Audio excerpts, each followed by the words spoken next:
sometimes a rider can't give you feedback, and that's okay too. Like if you're a good enough tuner, you actually don't need a lot of feedback. Yep. Once you get it in that window, the rider will be, I'll just say to them, like, when you hit that full pace, just tell me how your hands feel. Is it a little bit harsh or not harsh at all? Does it feel buttery smooth or whatever? I don't ask them how the bike handles or anything from that point of view. But at the same time too, like the tuner, which I see a lot, is they might not know what they're doing or be great at it. I'm not sure, but the rider will be like, no, it's still not right over here, or it's kicking over there. And I hear a lot where the tuner will say, well, you're not riding it properly, or it could be they put it back on the rider. Can you, no matter what a rider does, say they're just holding it on the limiter, third gear everywhere, hitting every bump on the track, and you still set it up pretty good for them? Or does it at some point, like the rider has to... No amount of suspension will make up for bad technique. That's a fact.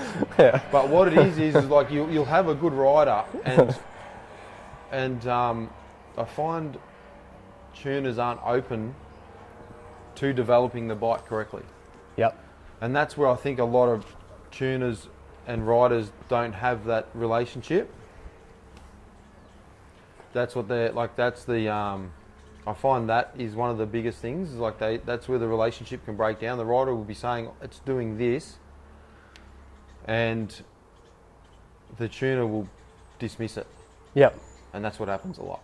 Gotcha.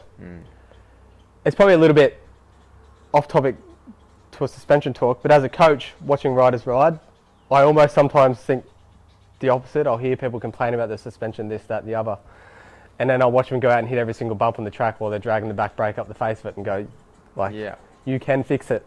Yeah. You can also fix it by tuning it, and at some point you'll reach a level where you do need to do that, and it's always better to have good suspension. It's the first thing you should ever do on a bike. If you've got $2,000 to spend it on testing time with a tuner. I believe that absolutely and utterly. But there also is a little bit of accountability to the rider, I guess, in the present moment while they're riding to make the best decision with what they've got. Yep. And then once you've had that ride and you want to fix it, go to the tuner, make it better, and then again. Yeah, definitely. Like I was saying before, no amount of good suspension will make up for bad technique. No. If you're like, so what I'll do if I'm out testing with people, like a lot of the time, we're there doing suspension, but I'll work on their technique, where the rear brake pedal is, where your handlebars and your levers are, and are you in the right body position under brakes, and you're not, like you'll see a lot of kids and they'll come up to a braking zone, and because their brake lever's too far down, they'll reach for that and transfer all their weight onto the front tyre. Yep. And then the back's all skipping around and kicky, and they're like, oh, it's kicking around over here. I'm like, yeah, because we need to adjust your brake and everything. So I'll do all that while I'm out there with them. And I'll go through exactly the same section with a better setup, so their body position is where it needs to be, and the bike performs at 100% straight away. We didn't touch the suspension. We only adjusted the brake pedal and put that rider in the right position to make the bike to work correctly.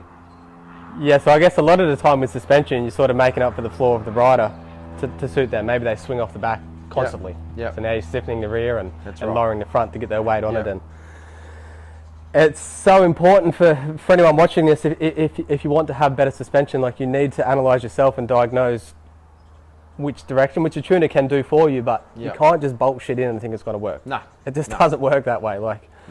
Maybe you back off before the first braking bump, well then your weight's going to go on the front. Yeah. Or maybe you trail it over the first braking bump, now your weight's going to go on the back. Yeah. And it's so nuanced in that regard that there's no just bolting stuff in. You certainly can, like it's always going to make it better. Yeah. But if you truly aspire to have the best setup, well, and like I was saying before, and I come back to it all the time, you can be out 3 millimeters on your sag and the bike doesn't work.